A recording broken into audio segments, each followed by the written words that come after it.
మనం ప్రియాంబుల్ గురించి చెప్పుకుంటున్నాం, ప్రవేశిక గురించి చెప్పుకుంటున్నాం. అందులో భాగంగా ఇప్పుడు మనం ప్రజాస్వామ్యం గురించి చెప్పుకోవాలి. ప్రజాస్వామ్యం ప్రజాస్వామ్యం అనే పదాన్ని ఇంగ్లీష్లో డెమోక్రసీ అంటాం. మనందరికీ తెలుసు డెమోక్రసీ, ప్రజాస్వామ్యం అని అంటాం. డెమోక్రసీ అనే పదం ఎక్కడి నుంచి పుట్టుకొచ్చింది అంటే గ్రీకు భాషలో డెమోస్ అలానే క్రేషియా, ఈ రెండు పదాల కలయిక ద్వారా ఏర్పడింది. రాసుకోండి, ఇది గ్రీకు భాషలో డెమోస్ అలానే క్రేషియా, ఈ రెండు పదాల కలయికతో ఏర్పడింది. ఓకే, డెమోస్ అంటే ఏంటి?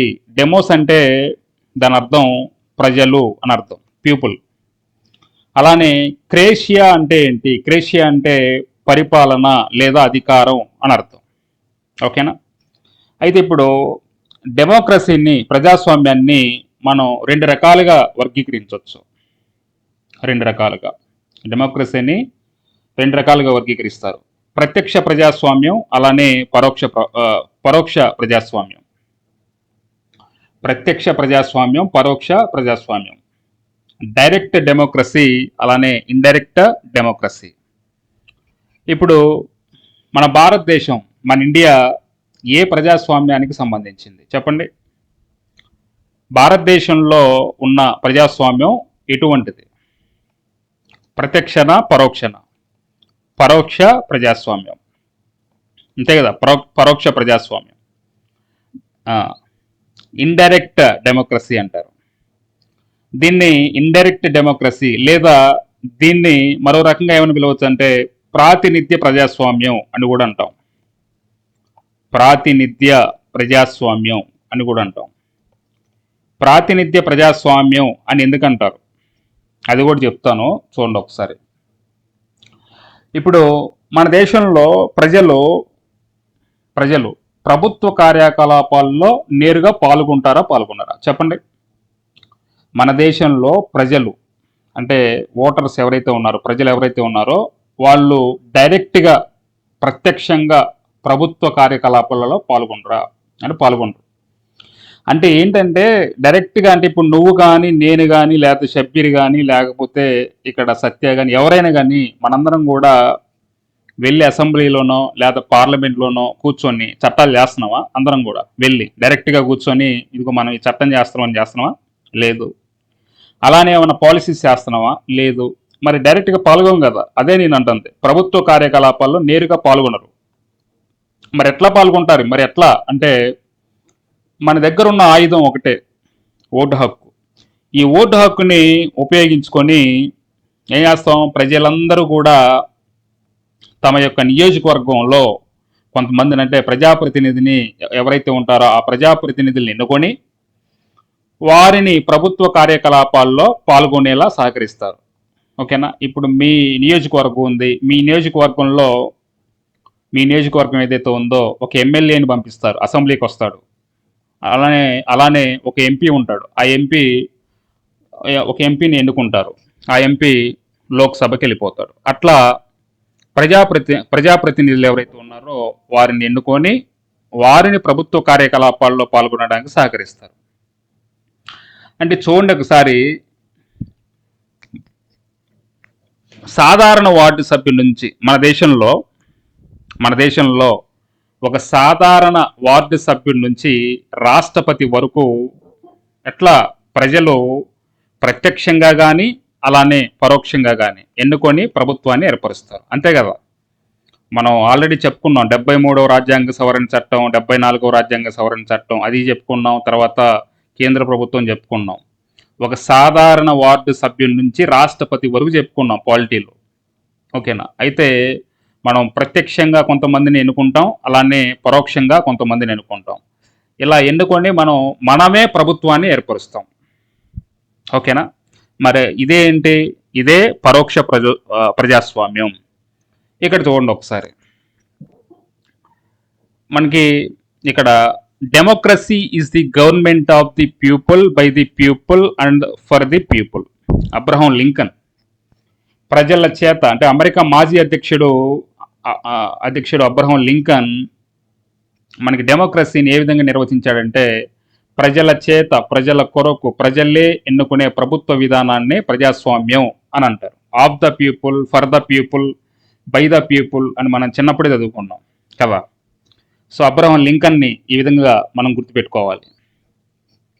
అసలు ప్రజాస్వామ్యాన్ని మనం రెండు రకాలుగా వర్గీకరిస్తామని స్టార్టింగ్లోనే చెప్పుకున్నాం. ఒకటి పరోక్ష ప్రజాస్వామ్యం, అలానే ప్రత్యక్ష ప్రజాస్వామ్యం, ఇలా రెండు రకాలుగా విభజించుకోవచ్చు. అయితే భారతదేశంలో ఉన్నది పరోక్ష ప్రజాస్వామ్యం, ఇండైరెక్ట్ డెమోక్రసీ అని మనం చెప్పుకున్నాం. అయితే ఈ పరోక్ష ప్రజాస్వామ్యాన్ని అంటే ఇండైరెక్ట్ డెమోక్రసీని తిరిగి రెండు రకాలుగా వర్గీకరించవచ్చు. ఏంటవి? పార్లమెంటరీ తరహా ప్రజాస్వామ్యం, అలానే అధ్యక్ష తరహా ప్రజాస్వామ్యం, ఇట్లా రెండు రకాలుగా వర్గీకరించవచ్చు. పరోక్ష ప్రజాస్వామ్యంలోనే రెండు ఉంటాయి, పార్లమెంటరీ, అధ్యక్ష తరహా. ఓకేనా? ఇప్పుడు పార్లమెంటరీ తరహా ప్రజాస్వామ్యం అంటే దానికి ఉదాహరణ ఏంటి? పార్లమెంటరీ తరహా ప్రజాస్వామ్యం అంటే ఏ దేశాలను ఉదాహరణగా చేసుకోవచ్చు అంటే, ఎగ్జాంపుల్ మన భారతదేశము, అలానే ఇంగ్లాండ్ కదా. అలానే అధ్యక్ష తరహా ప్రజాస్వామ్యం, మరి దీనికి ఉదాహరణగా ఏ దేశాలు చూసుకోవచ్చు అంటే, ఇప్పుడు యాక్చువల్గా అధ్యక్ష తరహా ప్రజాస్వామ్యం ఏర్పడడానికి ఎన్నికలు జరుగుతున్నాయి అమెరికాలో, మీరు వార్తలు చూసుంటారు. అమెరికా అలానే కెనడా, ఈ రెండు దేశాలు అధ్యక్ష తరహా ప్రజాస్వామ్యానికి చక్కటి ఉదాహరణగా చెప్పుకోవచ్చు. అయితే భారతదేశంలో ఉన్న ప్రజాస్వామ్యానికి చాలా పేర్లు ఉంటాయి.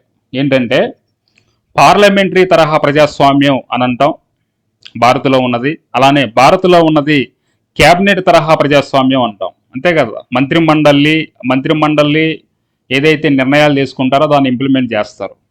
అలానే ప్రాతినిధ్య ప్రజాస్వామ్యం అని అంటారు, ఎందుకంటే ప్రజలు తమ తరపున ఏం చేస్తున్నారు, కొంతమంది ప్రతినిధులు ఎన్నుకుంటున్నారు కాబట్టి ప్రజా ప్రాతినిధ్య ప్రజాస్వామ్యం అని అంటారు.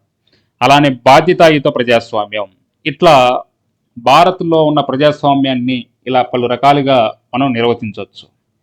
భారతదేశం అనేది అతిపెద్ద ప్రజాస్వామ్యం అని మనకు తెలుసు. చాలా అంటే ప్రపంచంలోనే అతిపెద్ద ప్రజాస్వామ్యం. అందుకనే ఇక్కడ ఎలక్షన్స్ నిర్వహించాలంటే కనీసం 3 నుంచి 4 నెలలు పడుతుంది ఎలక్షన్స్ నిర్వహించాలంటే, ఇంత పెద్ద ప్రజాస్వామ్యం అన్నమాట.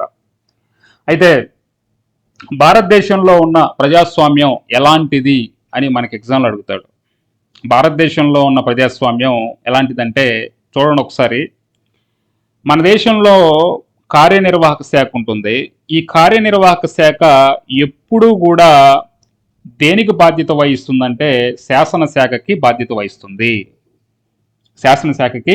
వహిస్తుంది. అందుకని ఇక్కడ ఏమన్నాను, బాధ్యతాయుత ప్రజాస్వామ్యం అని పదం వాడాను. బాధ్యతాయుత ప్రజాస్వామ్యం అని ఎందుకు వాడామంటే, ఇక్కడ చూడండి, కార్యనిర్వాహక శాఖ అంటే ఉదాహరణకి మంత్రిమండలి ఉంది. మంత్రిమండలి అనేది ఎప్పుడు కూడా, ఇప్పుడు ఉదాహరణకి కేంద్ర మంత్రిమండలి ఉంది. కేంద్ర మంత్రిమండలి దేనికి బాధ్యత వహిస్తుంది అంటే పార్లమెంటుకి బాధ్యత వహిస్తుంది అని చెప్పాలి, అంతే కదా. ఇప్పుడు ఉదాహరణకి ఇప్పుడు మంత్రిమండలి ఉంది. మంత్రిమండలి ఏదైనా నిర్ణయం తీసుకుంటే ఆ నిర్ణయాన్ని పార్లమెంట్లో చర్చకు పెడతారు. ఒకవేళ పార్లమెంట్లో అత్యధిక సభ్యులు అది నో అంటే మంత్రిమండలి కూడా పోతుంది, మంత్రిమండలి రద్దయిపోతుంది. ఓకేనా? అలానే ఇక్కడ కింద కూడా అలానే అనుభవించుకోండి. ఇప్పుడు రాష్ట్ర మంత్రిమండలి ఉంది. రాష్ట్ర మంత్రిమండలి ఏదైనా కానీ ఏదైనా ఒక నిర్ణయం తీసుకుంది.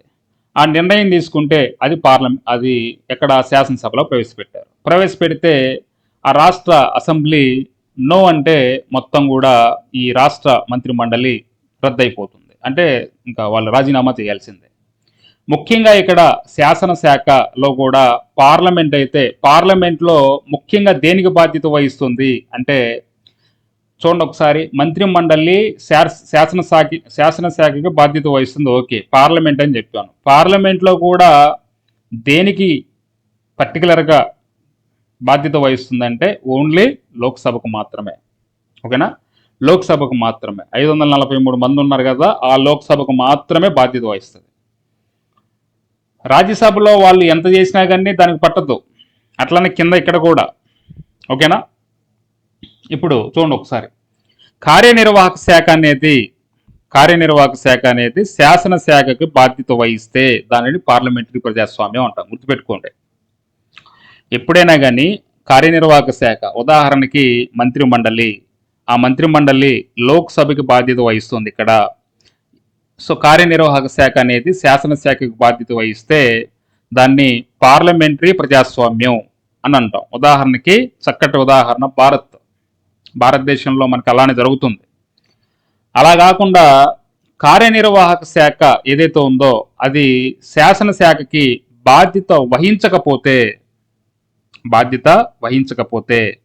అది అధ్యక్ష తరహా ప్రజాస్వామ్యం. ఉదాహరణకి చక్కటి ఉదాహరణ అమెరికా. మనదేమో బాధ్యత వహిస్తుంది, అమెరికాలో ఏమో బాధ్యత వహించదు. సో ఇట్లా రెండిటికి గల తేడాలు మనం తెలుసుకోవాలి. ఓకేనా? నెక్స్ట్, ఇప్పుడు ప్రజాస్వామ్యం గురించి మనం చెప్పుకుంటున్నాం. ప్రజాస్వామ్యంలో పరోక్ష ప్రజాస్వామ్యం అంటే ఏందో అర్థమైందా అందరికి కూడా? ఇండైరెక్ట్ డెమోక్రసీ అంటే అర్థమైందా అందరికి కూడా? ఇక్కడ ఉన్న వాళ్ళందరికీ కూడా ఇండైరెక్ట్ డెమోక్రసీ, పరోక్ష ప్రజాస్వామ్యం అంటే ఏంటి, దానికి ఉదాహరణలు ఇవన్నీ కూడా మనం చెప్పుకున్నాం. ఓకే, ఇప్పుడు ప్రత్యక్ష ప్రజాస్వామ్యం అంటే ఏంటి దాని గురించి చెప్పుకోవాలి. ప్రత్యక్ష ప్రజాస్వామ్యం గురించి చెప్పుకుందాం. చూడండి, డైరెక్ట్ డెమోక్రసీ. ప్రత్యక్ష ప్రజాస్వామ్యం అంటే దేశంలోని ప్రజలు నేరుగా ప్రత్యక్షంగా ప్రభుత్వ కార్యకలాపాల్లో పాల్గొంటే అది ప్రత్యక్ష ప్రజాస్వామ్యం. గుర్తుపెట్టుకోండి, దేశంలోని ప్రజలు నేరుగా ప్రత్యక్షంగా ప్రభుత్వ కార్యకలాపాల్లో పాల్గొనకపోతే అది పరోక్ష ప్రజాస్వామ్యం. దేశంలోని ప్రజలు నేరుగా ప్రత్యక్ష ప్రభుత్వ కార్యకలాపాల్లో పాల్గొంటే ఆ దేశంలో ఏముంది, డైరెక్ట్ డెమోక్రసీ ఉందని అర్థం. ఓకే, డైరెక్ట్ డెమోక్రసీకి మంచి ఉదాహరణ ఏంటి చెప్పండి? డైరెక్ట్ డెమోక్రసీకి మంచి ఉదాహరణ స్విట్జర్లాండ్. డైరెక్ట్ డెమోక్రసీ అంటే ప్రత్యక్ష ప్రజాస్వామ్యానికి మంచి ఉదాహరణ స్విట్జర్లాండ్. చూడండి ఒకసారి, ఒక దేశంలో ప్రత్యక్ష ప్రజాస్వామ్యం ఉంది అని చెప్పాలంటే అక్కడ ఆ దేశంలో 4 రకాలైన సాధనాలు ఉండాలి, లేదా 4 రకాలైన పద్ధతులు ఉండాలి. ఈ 4 పద్ధతులు ఉంటేనే ఆ దేశంలో ప్రత్యక్ష ప్రజాస్వామ్యం ఉంది అని అర్థం. ఏంటి ఆ 4 పద్ధతులు ఏంటి ఒకసారి చూద్దాం. చూడండి, ఒక్కోటి చూద్దాం. చూడండి, ఫస్ట్ మొదటిది రెఫరెండం, ప్రజాభిప్రాయ సేకరణ. రెఫరెండం ఇక్కడ మీకు పేపర్లో కనిపిస్తున్న విధంగా ఇలానే ఉంటుంది. రెఫరెండం అంటే ఏంటి అంటే, ఉదాహరణకి స్విట్జర్లాండ్లో ప్రత్యక్ష ప్రజాస్వామ్యం ఉంది అని మనం చెప్పుకున్నాం. స్విట్జర్లాండ్లో ఒక చట్టసభలో ఇది స్విట్జర్లాండ్ యొక్క పార్లమెంట్, ఇది వారి యొక్క పార్లమెంట్లో చట్టాలు చేసిన తర్వాత ఆ దేశంలో పార్లమెంటు లేదా రాష్ట్రంలో ఉండే శాసనసభలు ఒక చట్టం చేసింది అనుకుందాం. ఏదైనా ఒక XY చట్టం ఏదైనా చేసింది అనుకుందాం. ఇలా ఒక చట్టం చేసిన తర్వాత వెంటనే అమలుపరచరు వాళ్ళు. They don't implement immediately when law in parliament. వెంటనే అమలుపరచరు. మరి ఏం చేస్తారు సార్? మరి అమలుపరచకుండా ఏం చేస్తారు అంటే ఆ చట్టాన్ని దేశం మొత్తం కూడా తిప్పుతారు. చట్టం చేశాక ఆ దేశంలో ఎవరైతే ఓటర్లు ఉన్నారో వారి యొక్క అభిప్రాయం అంటే ప్రజాభిప్రాయ సేకరణ తీసుకుంటారు. మేము ఒక చట్టం చేసాం, మన పార్లమెంట్లోనే చేసాం, ఈ చట్టం మీద మీ అభిప్రాయం ఏంటి, ఈ చట్టం ఇంప్లిమెంట్ చేయమంటారా లేదా అని ఒక ఆప్షన్ ఇస్తారనమాట. ఆ దేశ ప్రజలు ఎస్ అని చెప్పేసి అంటే దాన్ని ఇంప్లిమెంట్ చేస్తారు, నో అని అంటే దాన్ని ఇంప్లిమెంట్ చేయరు. అంటే వారి యొక్క అభిప్రాయం, ఒకవేళ మాకు నచ్చలేదు అని దీన్ని అమలు చేయొద్దు అని ఎక్కువ మంది ప్రజలు ఈ రెఫరెండంలో ఓట్లు వేశారనుకుంటే ఆ చట్టం అనేది అంతటితో ఆగిపోతుంది.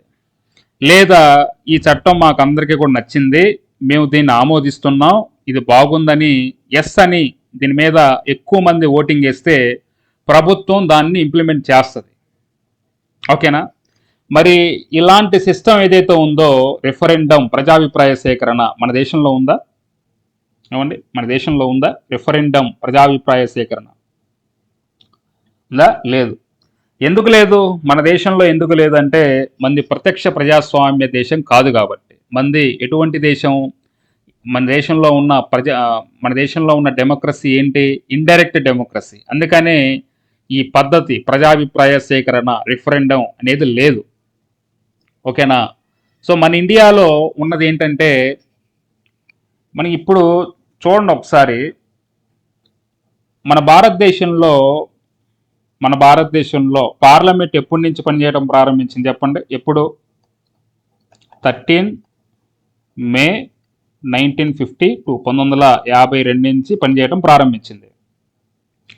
అలానే ఇప్పుడు 2024 మనం పాఠం చెప్పుకుంటున్నాం 2024. ఈనాటి వరకు కొన్ని వేల చట్టాలని మన పార్లమెంట్ చేసింది. కొన్ని వేల చట్టాలు, వందలు కాదు, కొన్ని వేల చట్టాలని మన పార్లమెంట్ చేసింది. ఒక్కసారైనా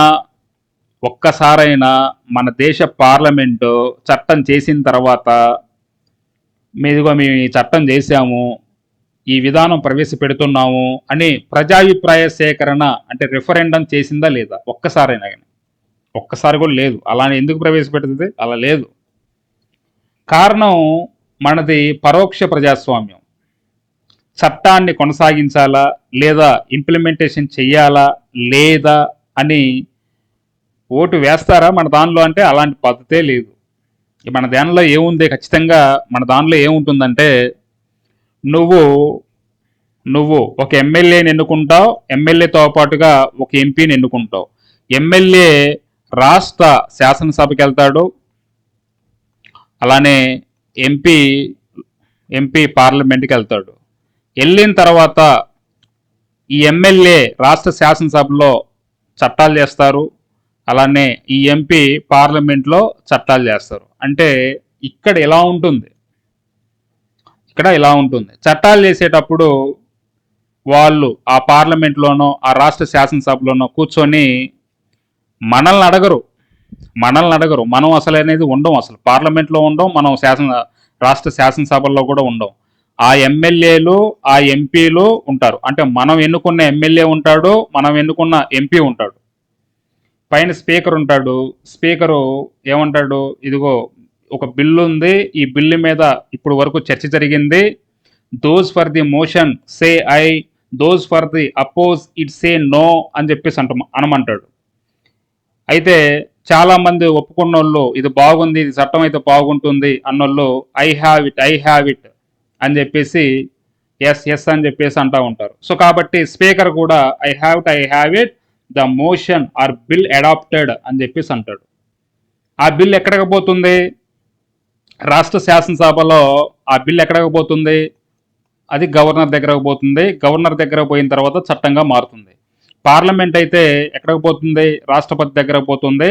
రాష్ట్రపతి ఆమోదించిన తర్వాత చట్టంగా మారుతుంది. అంటే కనీసం ఆ చట్టంలో లేదా ఆ బిల్లులో ఏం పొందుపరిచారో, ఏమేమి అంశాలు ఉన్నాయో అక్కడ కూర్చున్న ఎంపీ లేదా ఎమ్మెల్యేలకి తెలుస్తాయేమో కానీ మనకు తెలుసా? వాటికి సంబంధించి తెలిసిద్దా?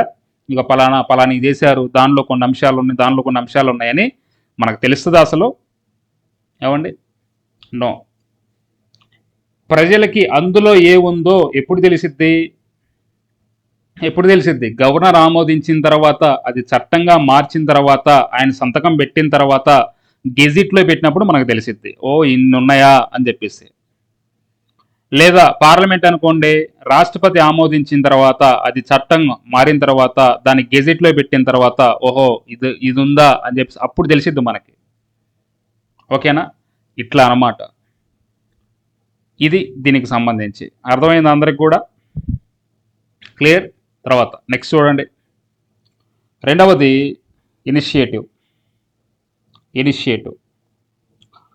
ఇనిషియేటివ్ అంటే అర్థం ప్రజాభిప్రాయ నివేదన అని అర్థం. దీన్నే ప్రజాభిప్రాయ చొరవ అని కూడా అంటాం. దీని అర్థం ఏంటంటే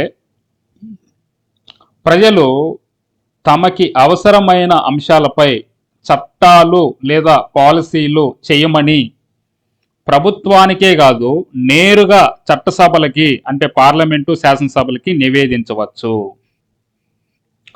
ఇక్కడ మనం స్టార్టింగ్లో ఏం చెప్పుకున్నాం అంటే రెఫరెండం గురించి చెప్పుకున్నాం. ఇక్కడ ఇనిషియేటివ్ అంటే ఏంటంటే అసలు వాళ్ళు చట్టాలు చేయకముందు, వాళ్ళ పాలసీలు చేయకముందు ప్రజలే తమకి ఇది కావాలి, మాకు ఇది కావాలి అని వాళ్ళకు అవసరమైన అంశాల మీద మొత్తం పూర్తిగా రాసుకొని ప్రభుత్వం దగ్గరికి వెళ్ళి ఇదిగో మాకు మీరు మీరు చేయబోయే పాలసీల్లో మీరు చేయబోయే చట్టాలలో ఈ అంశాలు ఉండాలని ముందే రాసి పెట్టొచ్చు, ముందే రాసి ఇవ్వచ్చు. ఇలాంటి అంశం మన దేశంలో ఉందా చెప్పండి? ఇనిషియేటివ్, ప్రజాభిప్రాయ నివేదన, ప్రజాభిప్రాయ చొరవ అనేది మన దేశంలో ఉందా? లేదు. ఒకవేళ మనం రాసి ఇచ్చినా కానీ ఆ డస్ట్బిన్లో నువ్వు పోయిన తర్వాత 2 నిమిషాలకి డస్ట్బిన్లో వేస్తాడు ఎమ్మెల్యే. నువ్వు పోయిన తర్వాత 1 నిమిషానికి ఆ డస్ట్బిన్లో వేస్తుంది ఇదేంద్ర బాబు అని చెప్పేసి ఏం పాటించరు. కానీ స్విట్జర్లాండ్ దేశంలో ప్రజలు మూకమ్మడిగా వెళ్ళి ఆ ఎమ్మెల్యే దగ్గరకో ఆ ఎంపీ దగ్గరకో వెళ్ళి మాకు ఇది కావాలి, ఇది చట్టంలో పెట్టండి, ఇది కావాలి, మీరు పాలసీలో పెట్టండి అని ఏం చేస్తారు? ప్రభుత్వానికి నివేదిస్తారు, లేదా డైరెక్ట్గా వాళ్ళు చట్టసభలకే వెళ్తారు, పార్లమెంట్కే వెళ్తారు, లేదా శాసనసభలకే వెళ్తారు. వెళ్ళి కూర్చొని అక్కడ చేసిన దాకా కదలరు. మరి మన భారతదేశంలో ఉందా అట్లా? పార్లమెంట్కి వెళ్ళొచ్చా నువ్వు అంటే పార్లమెంట్ గేటు కూడా దొక్కనేరు నిన్ను.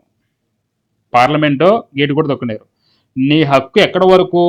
జస్ట్ నువ్వు ఓటేసేంత వరకే. ఇంక దాని తర్వాత నువ్వు అందులో ఆ యొక్క పార్లమెంటు టచ్ చేయడానికి వీల్లేదు, శాసనసభ టచ్ చేయడానికి వీల్లేదు.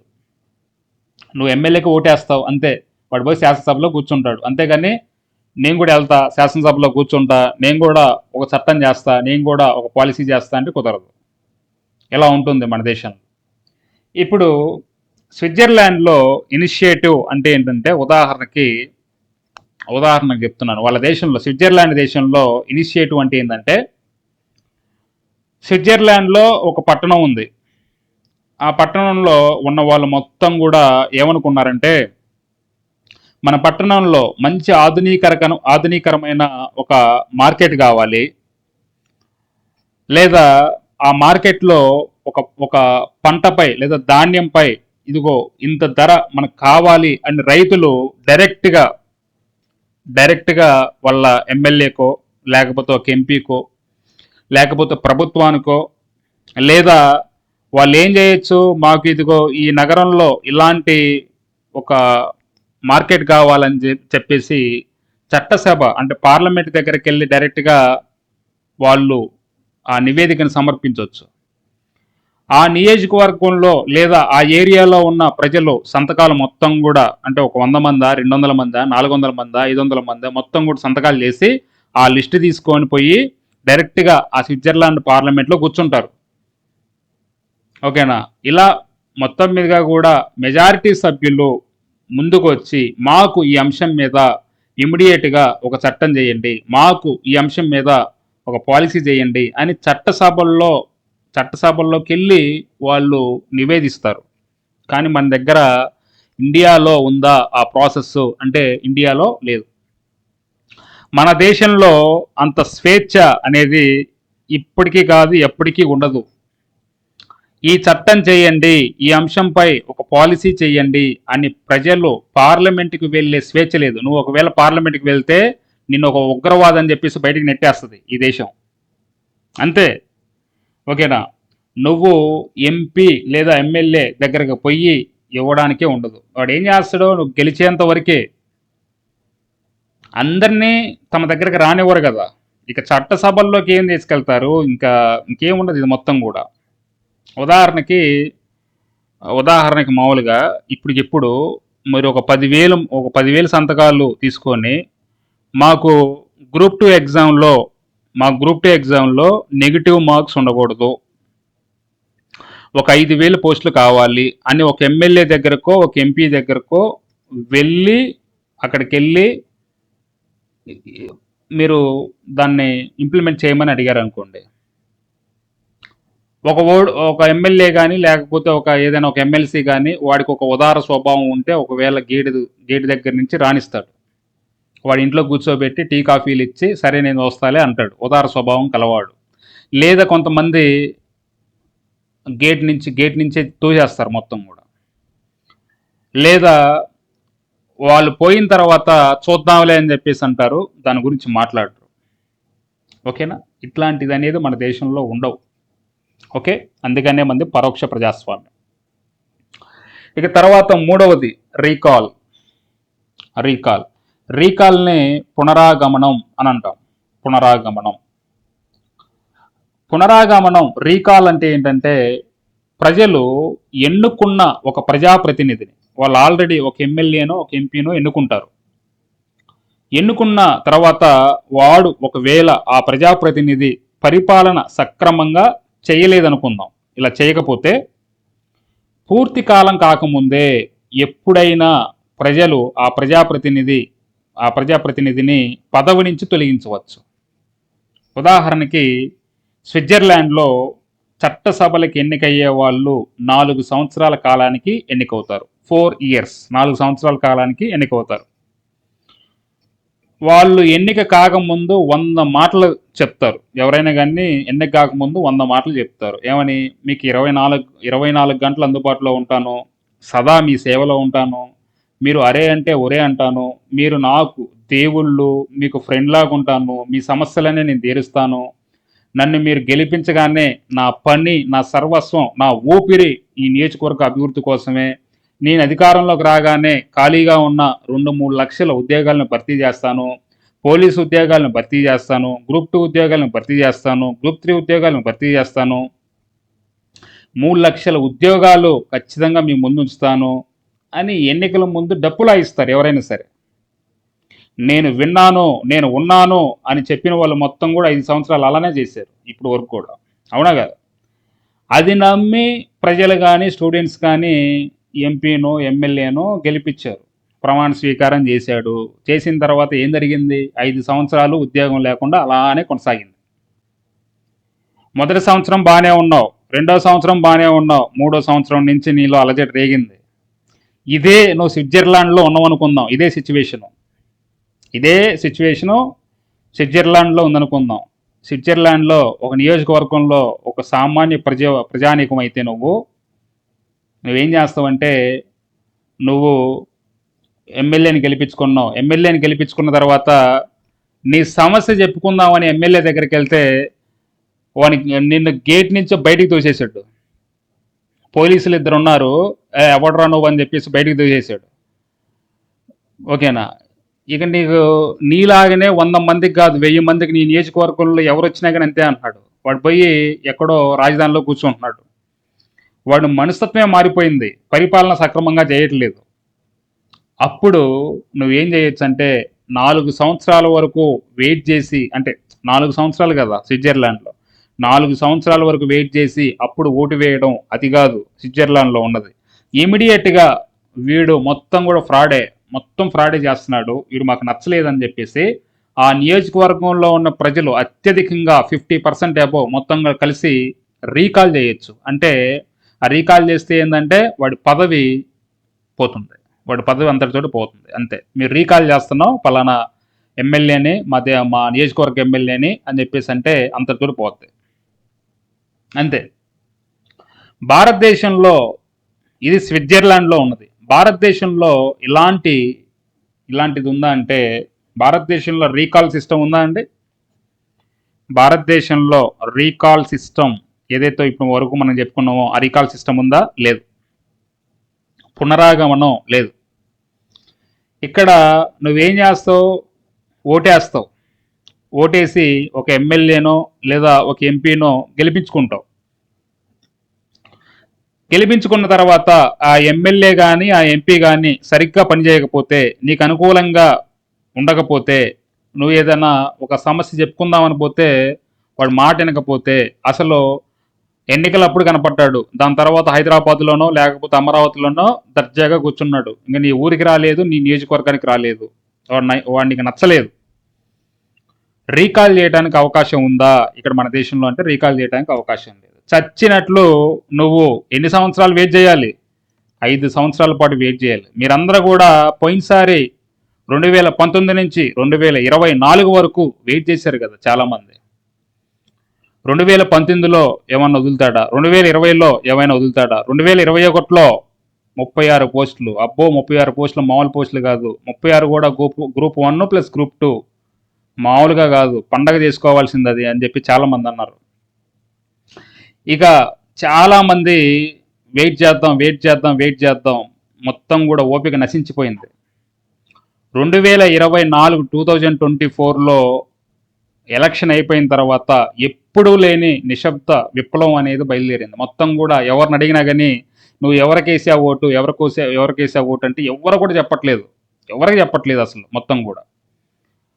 ఇదొక హిస్టారికల్ పీరియడ్ అనమాట మొత్తం కూడా ఈ టైంలో 2024లో. దాని తర్వాత ఉండి ఉండి ఉండి ఉండి అగ్నిపర్వతం ఎలా విస్ఫోటనం అయిందో ఓటర్లు మొత్తం కూడా సైలెంట్గా తమ యొక్క ఓటు హక్కును వినియోగించుకున్నారు.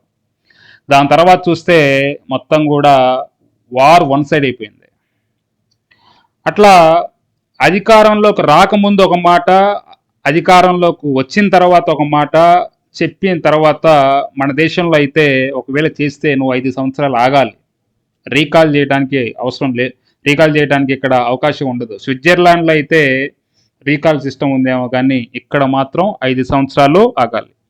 చాలామంది నన్ను అడిగారు, సార్ రీకాల్ సిస్టమ్ అనేది ఇక్కడ కూడా పెట్టొచ్చు కదా, మన ఇండియాలో కూడా పెట్టొచ్చు కదా అంటే, ఇంత పెద్ద ప్రజాస్వామ్యంలో రీకాల్ సిస్టమ్ పెడితే నెలకొకసారి ఎలక్షన్ ఇక్కడ జరిగిద్ది గ్యారంటీగా కూడా. బైపోలింగ్ అనేది నెలకొకసారి జరిగిద్ది అంతే. చాలా వరకు కూడా ఒక ఎమ్మెల్యే ఒక ఎంపీ మాకు నచ్చలేదని చెప్పేసి నెలకొకసారి జరిగిద్ది. నెలకొకసారి ఎలక్షన్ జరిగితే ఎంత ఖర్చు అవుద్ది? ఇంత పెద్ద ప్రజాస్వామ్యంలో అది సాధ్యపడుతుందా అంటే కాదు. స్విట్జర్లాండ్ చిన్న దేశం కాబట్టి అక్కడ వాళ్ళ యొక్క ప్రయోజనార్థం కోసం వాళ్ళు పెట్టుకున్నారు. కానీ మనలాంటి పెద్ద ప్రజాస్వామ్యంలో రీకాల్ అనేది పెడితే అది కూడా నెలకొకసారి 2 నెలలకు ఒకసారి 5 నెలలకు ఒకసారి ఇట్లాంటి రీకాల్ సిస్టమ్ అనేది పెట్టాలంటే ఇక మన యొక్క ఎకానమీ అనేది సరిపోదు. పూర్తిగా కూడా ఉన్న ఎకానమీ మొత్తం కూడా ఈ ఎలక్షన్కే సరిపోద్ది. కాబట్టి అందుకనే 5 years 5 సంవత్సరాలకి అని రాశారు.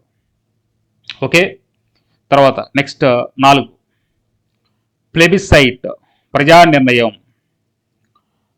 ప్లెబిసైట్ ప్రజా నిర్ణయం అంటే ఏంటంటే దేశంలో భూభాగాల వివాదాల కోసమై 2 ప్రాంతాల మధ్య పరిష్కారం కోసం దీన్ని ఉపయోగిస్తూ ఉంటారు. ఓకేనా? ఈ ప్లెబిసైట్ ప్రజా నిర్ణయం ఎక్కడ ఉపయోగిస్తారంటే భూభాగాల వివాదాల కోసమై 2 ప్రాంతాల మధ్య చిచ్చు ఏర్పడినప్పుడు లేదా వివాదం ఏర్పడినప్పుడు ఆ ప్రాంతం అనేది, ఆ వివాదాస్పద ప్రాంతం అనేది దేనికి చెందాలి, ఏ దేశానికి చెందాలి, ఏ ప్రాంతానికి చెందాలి అన్నప్పుడు ఈ ప్లెబిసైట్ని తీసుకుంటారు. ఉదాహరణకి బోర్డర్లో ఉండే ప్రాంతాలే ఎక్కువగా వివాదాస్పదం అవుతూ ఉంటాయి. 2 దేశాల మధ్య బోర్డర్లో ఉండే ఒక ప్రాంతం కోసం 2 దేశాలు కూడా ఆ ప్రాంతం మాది అని పోట్లాడుకునేటప్పుడు, గొడవ పడేటప్పుడు ఈ ప్లెబిసైట్ అనేది ఫాలో అవుతూ ఉంటారు. చూడండి ఒకసారి ఉదాహరణకి నేను చెప్పదలుచుకుంది ఏంటంటే, ఇది మొత్తం కూడా స్విట్జర్లాండ్ దేశం అనుకుందాం. స్విట్జర్లాండ్ దేశంలో ఈ ప్లెబిసైట్ అనే సాధనం పద్ధతి ఉంది కాబట్టి చెప్తున్నాను. స్విట్జర్లాండ్కి ఇటువైపు ఫ్రాన్స్ ఉంటుంది, ఇటువైపు ఇటలీ ఉంటుంది, ఇటువైపు జర్మనీ ఉంటుంది. ఒకసారి స్విట్జర్లాండ్కి అలానే జర్మనీకి రెండింటికి మధ్య వివాదాస్పద ఘటనలు చోటు చేసుకున్నాయి. స్విట్జర్లాండ్ బోర్డర్ ఏదైతే ఉందో ఆ బోర్డర్లో దగ్గర ఉన్న ఇదిగో ఈ ప్రాంతం, నేను ఇక్కడ ఎల్లో కలర్లో ఉన్న ఈ ప్రాంతం ఏదైతే ఉందో ఇది మాది అని జర్మనీ అంటుంది, ఇది మాది అని స్విట్జర్లాండ్ అంటుంది. ఇది మాదే అని జర్మనీ వాళ్ళు గొడవ దిగారు. స్విట్జర్లాండ్ వాళ్ళు ఇది కాదు ఇది మాదే అని వాళ్ళు అంటున్నారు. జర్మనీ లేదు లేదు ఇది మాదే అని గొడవ వాళ్ళు. ఇప్పుడు స్విట్జర్లాండ్ దేశం ఏం చేసిందంటే, ఇప్పుడు మా దేశంలోనే ఉన్నారు వీళ్ళు, ఓకేనా, సరే ఇది మీదే అనుకుందాం, ఇది మాదే అనుకుందాం, సరే ఏదైనా వాట్ ఎవర్ ఒక కొలికి తీసుకురావాలంటే ఈ ప్రాంతంలో నివసించే ప్రజలు ఎవరైతే ఉన్నారో వీరి యొక్క ఒపీనియన్ తీసుకుందాం. ఈ ఒపీనియన్ ప్రకారం మీ దేశంలో కలుస్తారా అంటే జర్మనీలో కలుస్తారా లేకపోతే స్విట్జర్లాండ్లో కలుస్తారా, మనం ప్లెబిసైట్ చేద్దాం అని చెప్పేసి అనుకున్నారు. సరే అని చెప్పేసి అక్కడున్న జనానికి వారి యొక్క ఒపీనియన్ అడిగారు. అందులో ఈ ప్రాంతంలో ఉన్న వాళ్ళు ఎవరైతే ఉన్నారో వీళ్ళు దాదాపుగా 50% అబోవ్, అంటే సగానికి పైగా మంది, ఎక్కువ మంది జనాభా మేము జర్మనీలో ఉండటానికి ఇష్టపడతాం అని తమ యొక్క ఒపీనియన్ చేశారనుకోండి, అప్పుడు ఆ ప్రాంతం జర్మనీది అవుతుంది. లేదా ఈ ప్రాంత ప్రజలు ఎవరైతే ఉన్నారో అత్యధికంగా, అంటే సగం కంటే ఎక్కువ మంది లేదు లేదు మేము స్విట్జర్లాండ్లో ఉండటానికి ఇష్టపడతాం అని ఓటేశారనుకోండి, సో వాళ్ళు స్విట్జర్లాండ్లోనే ఉండటానికి లేదా స్విట్జర్లాండ్లో ఉన్నట్టే అనుకోవాలి. అంటే చూడండి ఒకసారి, దీన్నే మనం ఏమంటామంటే ప్లెబిసైట్ అంటాం. సో ఉదాహరణకి అప్పుడు ఏం జరిగిందంటే, చాలామంది మేము స్విట్జర్లాండ్లోనే ఉన్నాం ఇప్పటి వరకు కూడా, మేము జర్మనీ వాళ్ళు అనుకోవట్లేదు, మేము స్విట్జర్లాండ్ దేశస్తులమే అనుకుంటున్నాం అని 78% స్విట్జర్లాండ్ దేశ ప్రజలు మేము ఈ ప్రాంతం వాళ్ళు స్విట్జర్లాండ్ దేశానికి చెందిన వాళ్ళం అని ఓటేశారు. సో ఆ ప్రాంతం మొత్తం కూడా స్విట్జర్లాండ్కి వెళ్ళిపోయింది. అట్లా అనమాట. సో దీన్నే ప్లెబిసైట్, ప్రజా నిర్ణయం అని అంటాం. ఓకేనా? సో ఇటువంటి సిస్టమ్ అనేది యాక్చువల్గా మన ఇండియాలో ఉందా అంటే లేదు, ప్లెబిసైట్ అనేది లేదు. ఇప్పుడు మన భారతదేశంలో ఈ ప్లెబిసైట్ సిస్టమ్ ఉందా అంటే, ఐక్యరాజ్య సమితి, పాపం యుఎన్ఓ వాళ్ళు, ఐక్యరాజ్య సమితి వాళ్ళు చాలాసార్లు నోరు చించుకొని మొత్తుకున్నారు మన ఇండియాకి, అలానే పాకిస్తాన్ వాళ్ళకి చాలాసార్లు అడిగారు, ఏమయ్యా ఇండియా అలానే పాకిస్తాన్ ఎప్పుడు కూడా మీరు యుద్ధాలు చేసుకుంటూ ఉంటారు, మీకు పాక్ ఆక్రమిత కాశ్మీర్ పిఓకే అని ఉంది, జమ్మూ కాశ్మీర్ ప్రాంతం ఏదైతే ఉందో చాలా వివాదాస్పదమైన ప్రాంతం, మీరు ఈ వివాదాన్ని ప్లెబిసైట్ ద్వారా పరిష్కరించుకోవచ్చు కదా, దీన్ని సాల్వ్ చేసుకోవచ్చు కదా అని ఇండియాకి పాకిస్తాన్కి చాలాసార్లు యుఎన్ఓ, ఐక్యరాజ్య సమితి చెప్పింది. అసలు జమ్మూ కాశ్మీర్లో ఉన్న ఈ పిఓకే ఏదైతే ఉందో ఈ ప్రాంత ప్రజలకి ప్లెబిసైడ్ పెడితే ఏ దేశంలో వాళ్ళు ఉండడానికి ఇష్టపడతారు, ఏ దేశంలో కలవడానికి ఇష్టపడతారు డిసైడ్ చేసుకోవచ్చు కదా అంటే, మంది ఖచ్చితంగా ఇండియా ఏమంటుంది, అసలు మా దేశ ప్రజలే ఇంకా ప్లెబిసైడ్ వాడేది ఏంది అని చెప్పేసి వాళ్ళు, పాకిస్తాన్ వాళ్ళు అసలు వాళ్ళు మొత్తం కూడా ముస్లిమ్సే, మా దగ్గర ఉన్న వాళ్ళే, మా దేశ ప్రజలే, అన్యాయంగా ఇండియా దొంగలించింది మా దేశాన్ని అని చెప్పేసి, మా ప్రాంతాన్ని అని చెప్పేసి వాళ్ళు ఇట్లా దేనికి కూడా ఇష్టపడట్లేదు. ఇండియా నేరుగా చెప్పేసింది ప్లెబిసైట్ అనేది మేము వాడం, మాది పరోక్ష ప్రజాస్వామ్యం, ప్లెబిసైట్ అనేది మేము వాడం అని కూడా చెప్పింది. ఇంతకీ మరి ఇంకా ఎట్లా సాల్వ్ అయింది అనేది కూడా అర్థం కావట్లేదు అనమాట. అది ఓకే, అలా ఉండిపోయింది. ఇది ప్రజాస్వామ్యానికి సంబంధించింది. ఓకే, అర్థమైంది అందరికి కూడా. డెమోక్రసీ పరోక్ష ప్రజాస్వామ్యం అంటే ఏంటి, ప్రత్యక్ష ప్రజాస్వామ్యం అంటే ఏంటి, ప్రత్యక్ష ప్రజాస్వామ్యంలో ఏమేమి సాధనాలు ఉంటాయి, ఏమేమి అంశాలు ఉంటాయి అనేది మేము ముందుకు చెప్పాను. క్లియర్గా అర్థమైందా ఇక్కడ ఉన్న వాళ్ళకి? ఓకేనా? ఇప్పుడు ప్రజాస్వామ్యం అయిపోయిన తర్వాత గణతంత్ర అనే విషయానికి పోదాం. గణతంత్ర, భారతదేశం ఒక గణతంత్ర రాజ్యం. India is a republic country, India is a republic state. మనం చెప్పుకున్నాం ప్రీవియస్ క్లాస్లో కూడా, పాలిటీ పరిభాషలో ఒక దేశాన్ని స్టేట్ అని అంటాం. స్టేట్ అంటే రాష్ట్రం అని కాదు, స్టేట్ అంటే రాజ్యం అని అర్థం అనమాట. ఇప్పుడు రిపబ్లిక్ అలానే మోనార్కీ, ఈ రెండు పదాలు ఉన్నాయి. రిపబ్లిక్ అంటే గణతంత్ర అని అర్థం. అలానే మోనార్కీ అంటే నియంత పాలన లేదా రాచరికం అని అర్థం.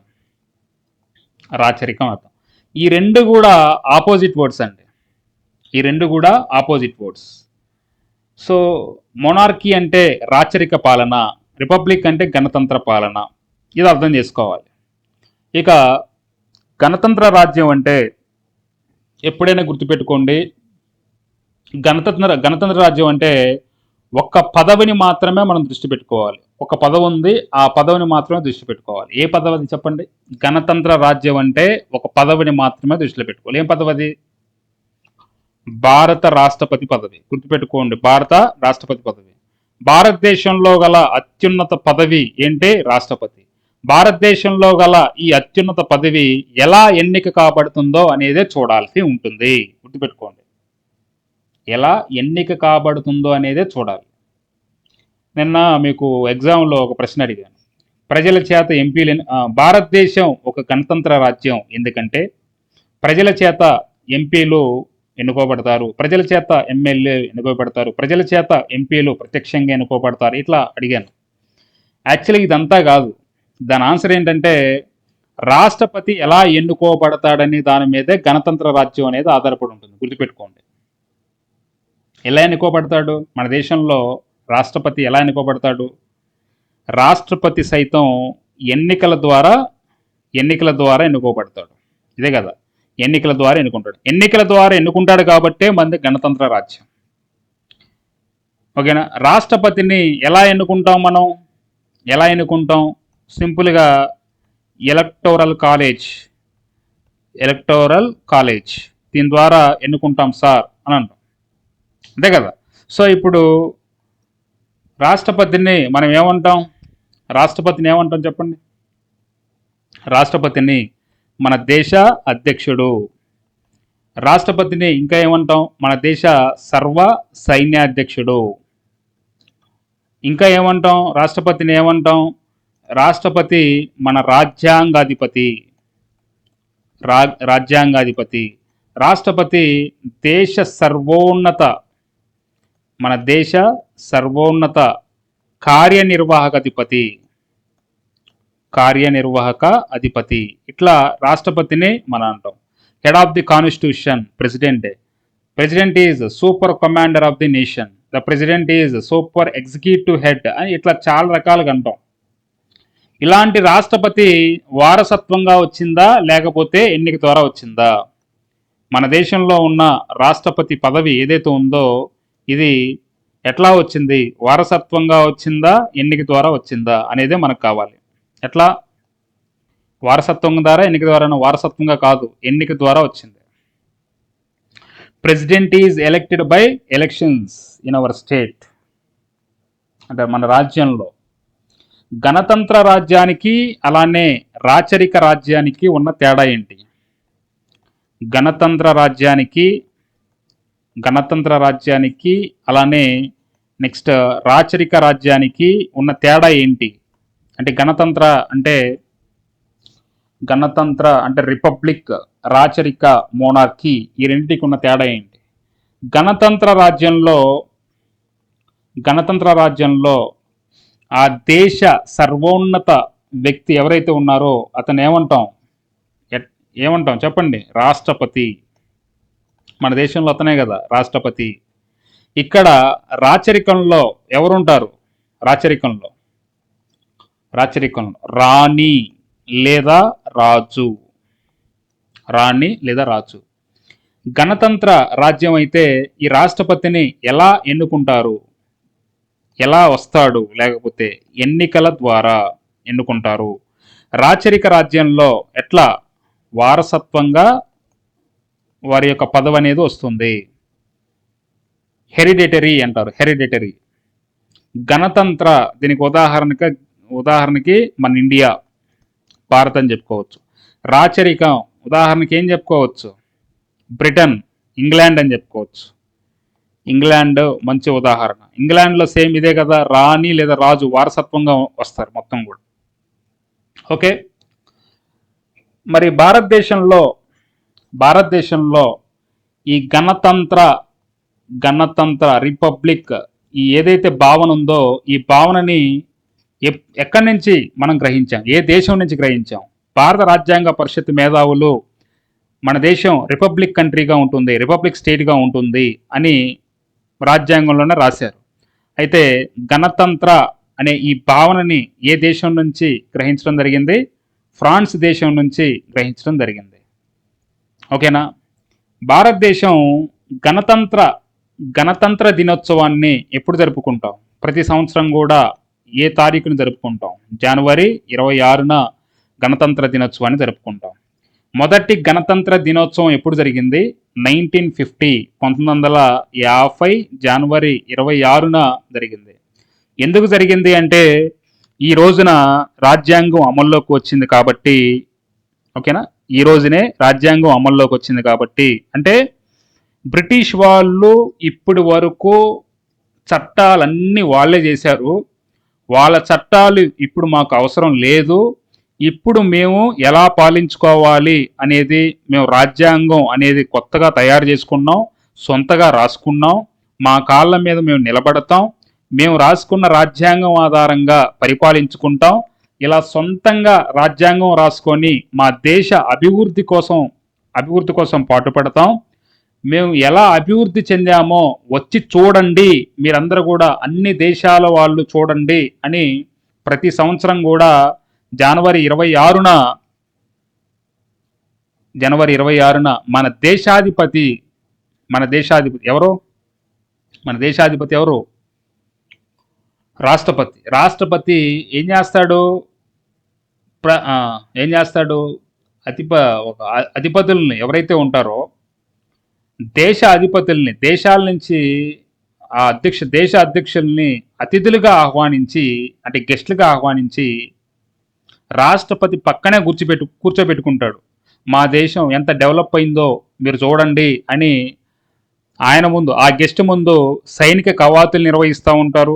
ఆ గెస్ట్ ముందే త్రివిధ దళాల కవాతులు నిర్వహిస్తూ ఉంటారు. అలానే పైనుంచి క్షిపణులు వెళ్తూ ఉంటాయి. అలానే మన దేశం ఏది స్వాతంత్రం కాని నుంచి ఎలా అభివృద్ధి జరిగిందో శకటాలలో అభివృద్ధి ఏం చేశారో డిజైన్ చేసి వెళ్తూ ఉంటాయి. అంటే మనకి మనం చూపించుకోవడం ప్రపంచ దేశాలకి, అలానే వచ్చిన గెస్ట్కి మేము ఎలా అభివృద్ధి చెందుతున్నామో చెప్పడానికి. ఉదాహరణకి ఆడోళ్ళు ఒక పెళ్ళో లేకపోతే ఒక పేరెంట్ అనుకో నిండా బంగారాభరణాలు వేసుకొని అందరికి చూపిస్తూ ఉంటారు. ఎందుకు చూపిస్తారంటే మేము ఎంత ధనవంతులమో చూడు, మేము ఎంత డెవలప్ అయ్యామో చూడు అని చెప్పి చూపించడానికి. అట్లా మనం కూడా ఏం చేస్తాం, వచ్చిన గెస్ట్కి చూడండి మాకు దగ్గర రక్షణ దళాలు ఎలా ఉన్నాయో చూడండి, త్రివిధ దళాలు ఎలా ఉన్నాయో చూడండి, క్షిపణులు ఎలా ఉన్నాయో చూడండి, మా డెవలప్మెంట్ ఎలా జరిగిందో చూడండి, ఇది శకటాల్లో మేము ప్రజలకి ఏం చేస్తున్నామో చూడండి, మా అభివృద్ధి సంక్షేమ పథకాలు చూడండి ఒకసారి అని మొత్తం కూడా చూపిస్తూ ఉంటాం. ఓకేనా? ఇదనమాట. ఇప్పుడు మనకి మొదటిగా ఎప్పుడు జరిగిందని చెప్పేసి అన్నాం, 1950 జనవరి 26 జరిగింది. మొదటి రిపబ్లిక్ డేకి అతిథిగా వచ్చింది ఎవరు? మొదటి రిపబ్లిక్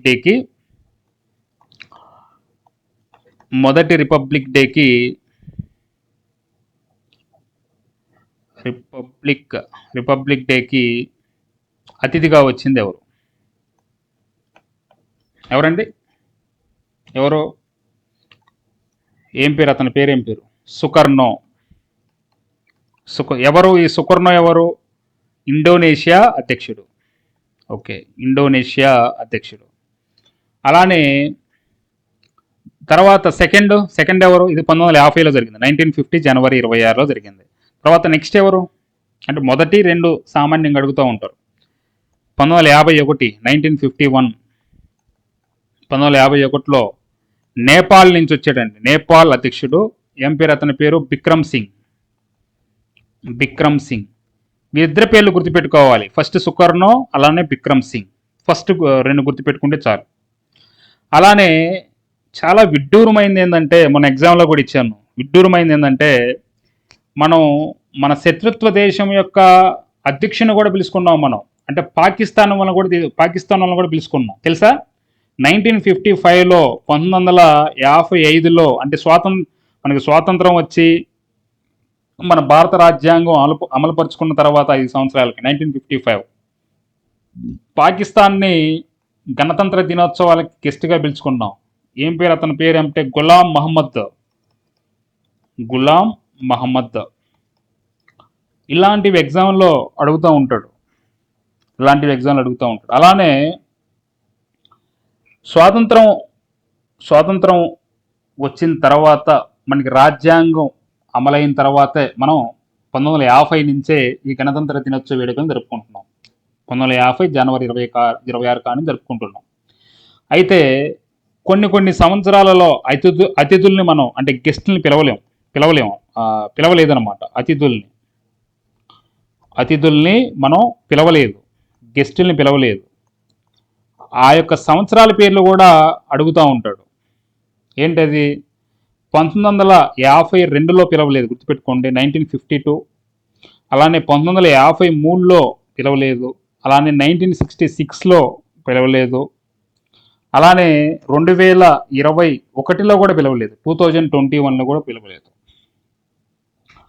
పైవి 1952, 53, 66 యుద్ధాల సమయంలో పిలవలేదు. అలానే 2021 కరోనా సమయంలో పిలవలేదు. కరోనా వచ్చి మొత్తం కూడా అల్లాడిపోతుంది మొత్తం కూడా. ఓకేనా? అయితే ఇప్పుడు చాలామంది అనుకుంటారు ఏమని, 2020లో పిలిచామా, 2020లోనే కదా కరోనా వైరస్ వచ్చింది అంటే 2020 జనవరి 26లో మన గణతంత్ర దినోత్సవ వేడుకలు జరుపుకున్నాం. జరిపే నాటికి కరోనా వైరస్ ఇంకా వ్యాప్తి చెందలేదు. అందుకని ఇప్పుడు జరిగింది మనం కూడా పిలుచుకున్నాం. బ్రెజిల్ అధ్యక్షుడు వచ్చాడు. బ్రెజిల్ దేశ అధ్యక్షుడు ఏం పేరు, అతని పేరు బోల్సనారో వచ్చాడు అన్నమాట. సో 2020లో వచ్చాడు, 2021లో రాల.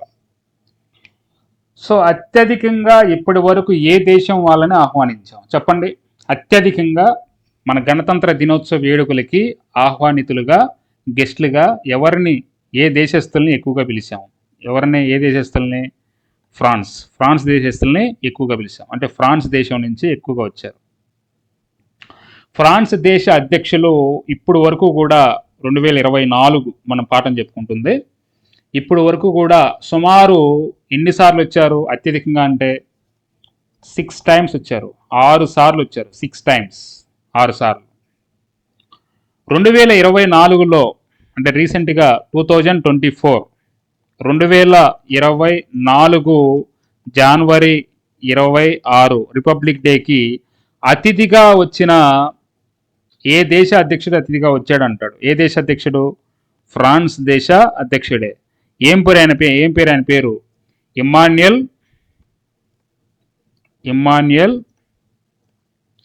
మ్యాక్రాన్ ఈయన వచ్చాడన్నమాట. ఓకేనా? ఇది మనం గుర్తుపెట్టుకోవాలి, అప్డేటెడ్. ఇక తర్వాత నెక్స్ట్, ఇప్పుడు మన భారత గణతంత్ర రాజ్యం ఏదైతే ఉందో దీనికి సంబంధించి మన రాజ్యంలో చూడండి, భారత గణతంత్ర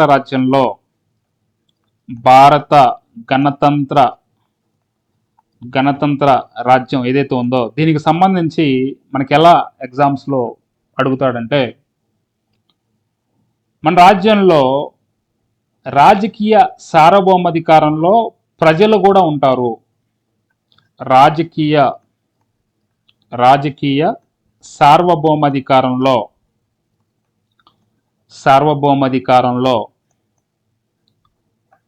ప్రజలలో నిక్షిప్తమై ఉంది అని అడుగుతాడు. ఇలాంటి ఒక స్టేట్మెంట్ ఇస్తాడు. ఈ స్టేట్మెంట్ కరెక్టా కాదా అంటాడు. Correct statement. ఏంటి దాని అర్థం ఏంటి? అలానే భారత గణతంత్ర రాజ్యంలో ఏ వర్గానికి కూడా ప్రత్యేక హక్కులు లేవు అంటాడు. అంటే భారత గణతంత్ర రాజ్యానికి సంబంధించి ఏ వర్గానికి కూడా ప్రత్యేక హక్కులు లేవు అంటాడు. ఈ స్టేట్మెంట్ కూడా కరెక్ట్. ఇలాంటి స్టేట్మెంట్స్ ఇస్తూ ఉంటాడు. అంటే ఏంటి, దీని అర్థం ఏంటంటే చూడండి ఒకసారి. ఇంగ్లాండ్లో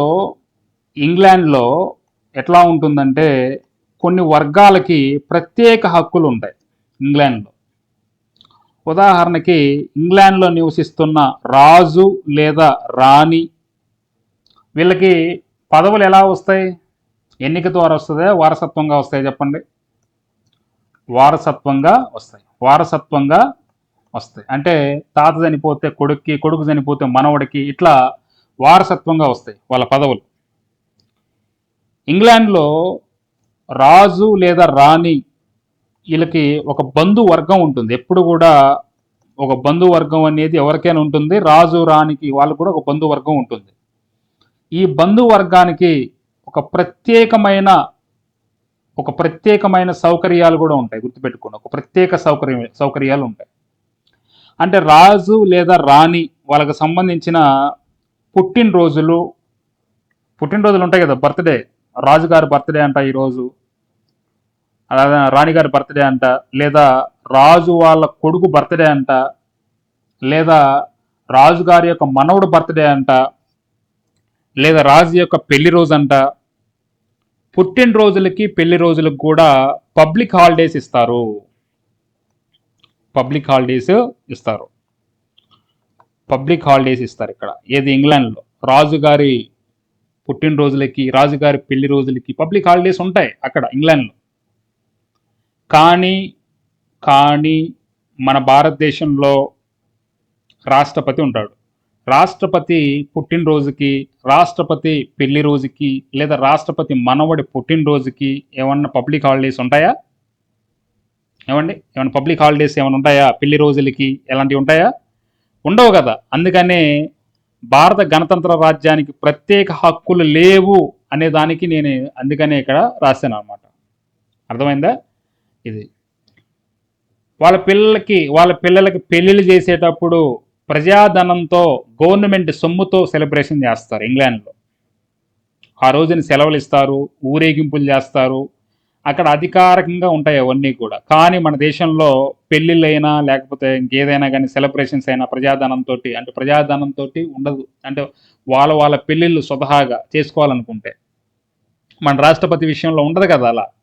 సో దానికోసమని. అలానే నెక్స్ట్ ఏంటంటే, రాజకీయ సార్వభౌమాధికారం ప్రజల్లో నిక్షిప్తమై ఎలా ఉంటుందంటే, గణతంత్ర విషయంలో భారతదేశం ఉంది. భారత్లో పార్లమెంట్ కనుక చూసుకున్నట్లయితే లోక్సభ అలానే రాజ్యసభ ఉంది. లోక్సభలో ఎంతమంది ఉన్నారు? 543 మంది ఉంటారు. రాజ్యసభలో 245 మంది ఉంటారు. ఈ 245 మందిలో 233 మందికి ఎన్నికలు జరుగుతాయి, అవునా? అలానే 12 మందిని రాష్ట్రపతి వివిధ కళలకు సంబంధించిన వారిని నామినేట్ చేస్తాడు. ఇది రాజ్యసభలో ఇప్పటికీ కంటిన్యూ అవుతూనే ఉంది. లోక్సభలో లేదు కానీ రాజ్యసభలో ఉంది. అలానే నెక్స్ట్ అంటే చూడండి ఒకసారి, ప్రతి ఒక్కళ్ళు కూడా ఇక్కడ ప్రజల చేత ఎన్నుకోబడుతున్నారు. ఆఖరికి రాష్ట్రపతి అయినా సరే ప్రజల చేత ఇండైరెక్ట్గా ఎన్నుకోబడతాడు, ఇండైరెక్ట్గా. కానీ ఇక్కడ ఇంగ్లాండ్లో ఎలా ఉంటుంది, ఇంగ్లాండ్లో ఎలా ఉంటుందో చూడండి ఒకసారి. ఇక్కడ లోక్సభలో అయినా రాజ్యసభలో అయినా కానీ, లోక్సభలో అయితే ప్రత్యక్షంగా ఎన్నుకోబడతారు, రాజ్యసభలో అయితే పరోక్షంగా ఎన్నుకోబడతారు. కానీ ఇంగ్లాండ్లో ఎలా ఉంటుంది చూడండి ఒకసారి. ఇంగ్లాండ్లో స్ట్రక్చర్ చెప్తాను. ఇంగ్లాండ్లో కూడా 2 సభలు ఉంటాయి. ఇంగ్లాండ్లో కూడా 2 సభలు ఉంటాయి. ఇంగ్లాండ్లో ఉన్న 2 సభల పేరు ఏంటంటే, ఒకటి House of Commons, House of Commons. అలానే రెండవది House of Lords, House of Lords. ఇట్లా 2 రకాలు ఉంటాయి. ఇది సామాన్యుల సభ అని అంటాం, సామాన్యుల సభ. రెండవది ప్రభువుల సభ. ఇట్లా 2 రకాలు సభలు ఉంటాయి అక్కడ కూడా. సామాన్యుల సభ అంటే ఈ సభలో సభ్యులని మనలాగానే లోక్సభ లాగానే ఎన్నుకుంటారు, ప్రత్యక్షంగా ఎన్నుకుంటారు. ఇది మన లోక్సభ లాగానే ఉంటుంది, common Sabha, house of Commons. ఇక హౌస్ ఆఫ్ లార్డ్స్, ప్రభువుల సభ ఎలా ఉంటుందంటే,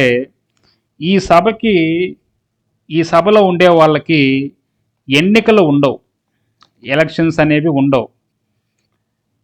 రాజు లేదా రాణి వీళ్ళు ఎవరి పేరు చెప్తే వాళ్ళే ఉంటారు, ఎవరి పేరు చెప్తే వాళ్ళే ఉంటారు.